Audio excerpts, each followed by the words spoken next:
Hey, are you thinking about making a move to Kansas City? Maybe you're sitting on the fence and you're not sure whether now is the right time for you to actually take the plunge. So we've got high interest rates, we got prices that seem to be out of control. There doesn't seem to be any let up or opportunity in the market, or so it seems. So in this video, we're gonna break down what the numbers are actually saying, show you some opportunities. We're gonna throw away what the news has been telling you and just look at the numbers and the facts so that you guys can make smart moves in real estate.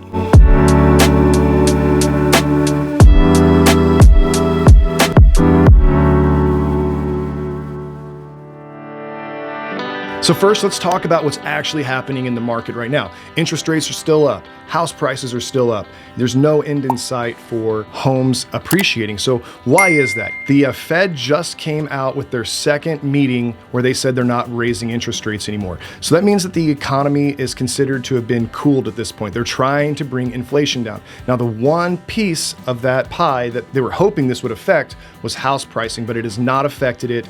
And even though the market has been cooled, by and large across the country, housing still keeps increasing. In fact, housing has increased 7 months in a row. Early in the spring, we saw that there was a little bit of a dip in the, in pricing, and that was the sticker shock of interest rates going up. That was the first spring where people went out to go shop and said, wow, it costs a whole lot now to buy a house. Now, since then, people that need to buy houses started buying houses, and they're back into the full swing of things with interest rates now being, between 7 and 8%.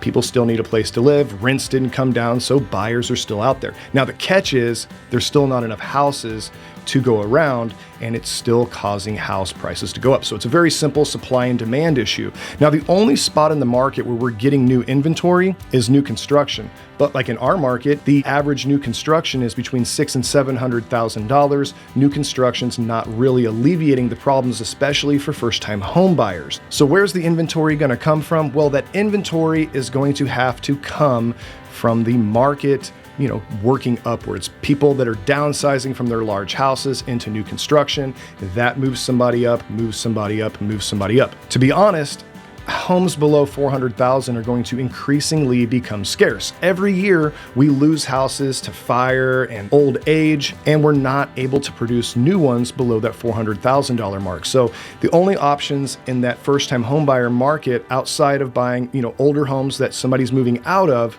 is really going to be townhouses, row houses, and that type of urban, developments that we're going to start seeing in the city. Otherwise, they're going to be living in the luxury apartments that you've seen sprung up all over the area. A lot of people are moving to Kansas City from all parts of the country, but specifically they're coming from rural areas outside of Kansas City limits. There's not a whole lot of job opportunities in these smaller towns, and the economy is really moving people back towards city centers. So we are seeing a lot of traffic come into Kansas City. There's not enough seats for all the butts, and of course we have to make it up somewhere. So apartments right now are winning.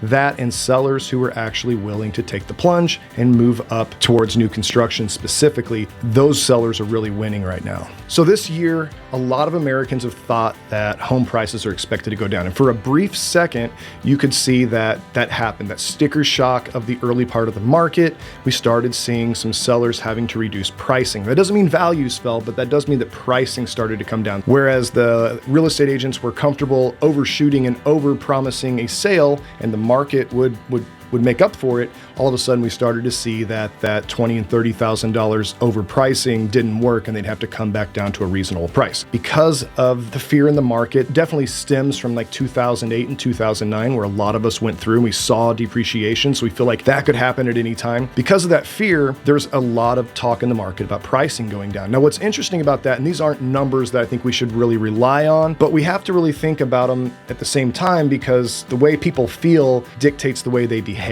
So we can give facts, but it still doesn't necessarily impact behavior. We have to emotionally feel safe doing things. So right now, about 26% of people still believe that the market is going to, not crash, but that prices are going to come down from where they were prior. Now, of course, January, February, we saw a lot of evidence of that. It was a possibility, and a lot of the predictions followed suit with that.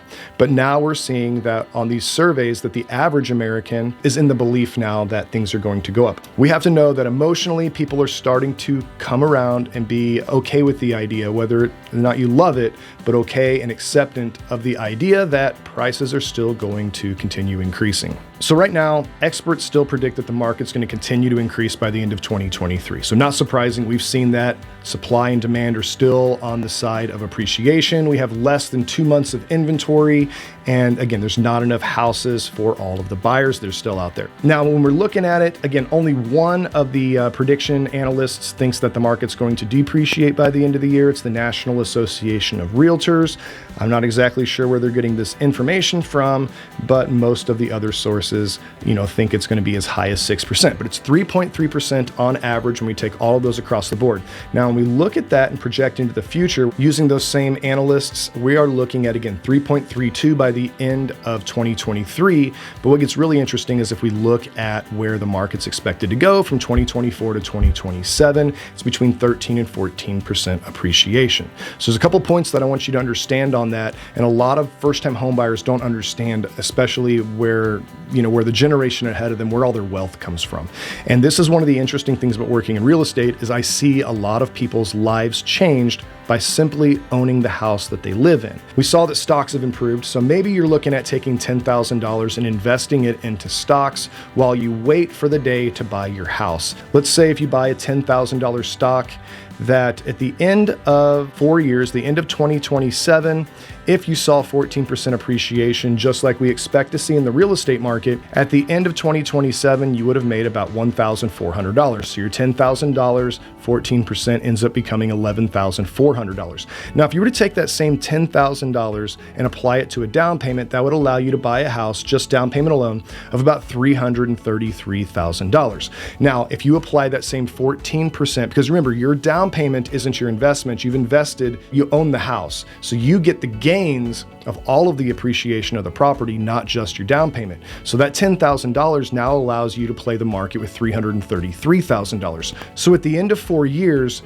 you're looking at having an overall value of the property of about $380,000 or $47,000 over 4 years. Now, if you take that number, and this is what I think is really exciting and makes the argument of rent over owning such a no-brainer, is let's just say that you take that $47,000 of appreciation. Now, I know you can't touch it. It's tied up in equity, and that part isn't the same as rent because rent affects your payment every month. But let's just pretend that we're looking at this from a 10-year mark. Where are you at in 10 years, renting or buying? What's very interesting about it is if you take that $47,000, you divide it out by 4 years, it ends up being $979 a month in equity.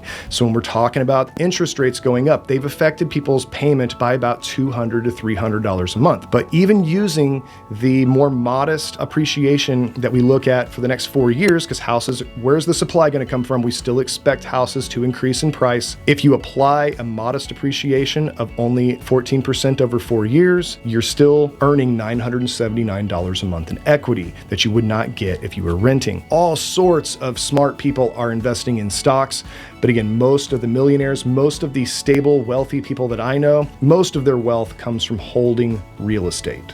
So when we look at the mortgage rates over the last 30 to 40 years, you can see that we're not necessarily historically high, we are historically average. So most of our generation, and I'm 40 years old, has only seen interest rates improve. They've only got lower and lower and lower. And this is the first time in our adult life where we've seen the cost of borrowing money go up. In fact, most people I know have never really given a whole lot of consideration to the effect of the cost of borrowing money on the economy. So this is definitely a spot where a lot of us are learning what that looks like. And if you go back all the way to our grandparents and our parents' times when they were buying houses in the early 80s and interest rates were, over 17%, and everybody's got somebody in the family with that story, you can see that interest rates have really only improved ever since. So it only makes sense that when the interest rates really hit the ground, they have one of 3 places to go. They can either go up, they can stay the same, or they can continue to go down, like some other countries where we have negative interest. Now, we don't want that for our economy. We want an economy where you can put money in the economy and your money grows. Remember, back in the 80s, there's a lot of people that made a lot of money in investments, and it's because interest rates were so good. So there's 2 sides of the coin. There's housing affordability and there's the ability to make money in the economy. We got to figure out how to strike a balance there. When we think about that same concept for you and whether or not you should buy a house today,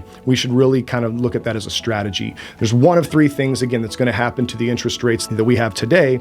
They're either going to go up, they're going to go down or they're going to go ahead and stay the same. What's the drawbacks of buying today? Well, again, we need to look at how all three of those situations would play out for you. If rates were to go down, what would you do? You would refinance the house. Now, if you bought a $333,000 house, like we used as an example here, the cost of refinancing that property is about $400 to $4,500. Let's say you buy the house and interest rates go down to where they make sense to refinance. At that point, you would justify the savings and you would lose about half a year's worth of appreciation. So then what happens if the interest rates stay the same? So let's say, they generally say you shouldn't refinance your property unless the interest rate changes more than 1%. So let's say the interest rates stay north of 6.5% and they bounce around there for the foreseeable future.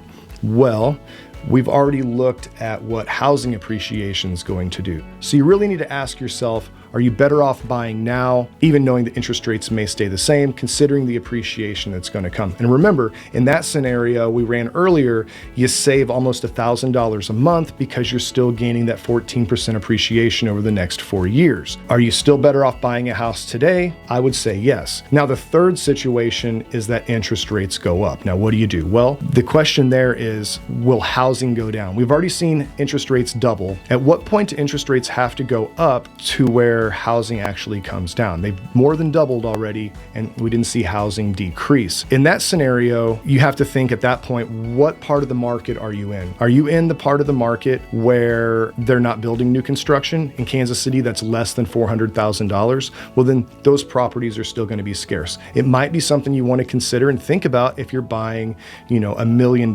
property, because they are going to keep building $1 million properties and they will not be as scarce as that under $400,000. Now, if we think about that under $400,000 and the economy gets good, so people that have money in the bank can buy stuff, they can invest, they're probably going to be investing in real estate. Just like we've seen the last few years, when people have money, they like to buy real estate. If that be the case, and you have a lot of people with demand on sub $400,000 properties, it's going to become a landlord's game at that point, and you're going to want to hold property in that market versus being, the person paying the rent on it. So where are the opportunities at in the market right now? Well, the market's in a gridlock. Supply and demand is really on the seller's side. So if you have a house right now that you don't need, right now is an excellent opportunity to still sell that house for top dollar. We're seeing that a lot of people are choosing to downsize their house, but then upsize their lifestyle. So if you're in the mindset that you've got this big house and you're no longer wanting to go up and down the stairs and you don't use all the rooms, right now is the perfect time to get out of that house, because there is a sizable amount of people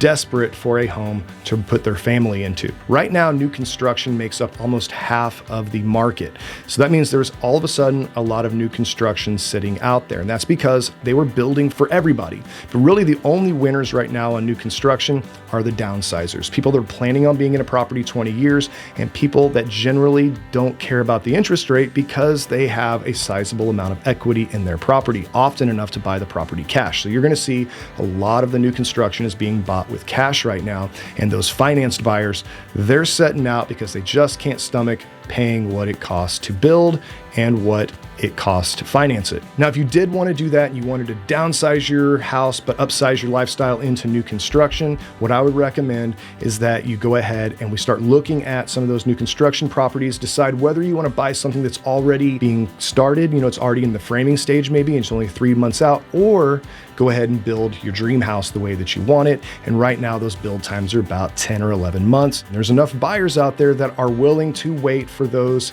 timelines to mesh. That way you don't have to find yourself homeless or living in a hotel waiting for dates to line up. If it's the right house and it's perfect for them, they're still willing to wait for the right house, especially when you think about they're looking at the market from a cost perspective. Now, keep in mind, if you're doing a 10-month build job, 11-month build job, and you're putting the house on the market 3 months early, you're still going to gain appreciation over the next 8 months. So it makes a lot of sense to hold on to the property while you're building. That way you still gain appreciation, but you have already secured a price today, say November, December of 2023, and it closes next fall, you secure it today, you gain the appreciation on your build job, and you gain the appreciation on the house that you're living in. So again, these are all facts, these are all numbers. It doesn't emotionally get you there. The news right now is putting out a ton of headlines that really scares everybody, but when you actually crunch the numbers, it still makes sense to buy and hold real estate. Now, I almost forgot, there is another huge opportunity in the market right now, especially if you are a first-time home buyer. So I know the news is talking about housing affordability, and yes, houses are still expensive, but yes, rent's still expensive too,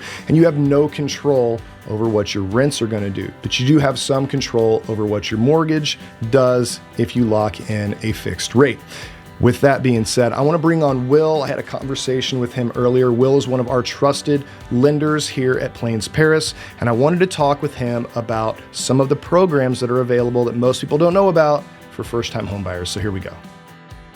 So Will, right now, where are interest rates at? So we actually have had a little bit of good news this week on that.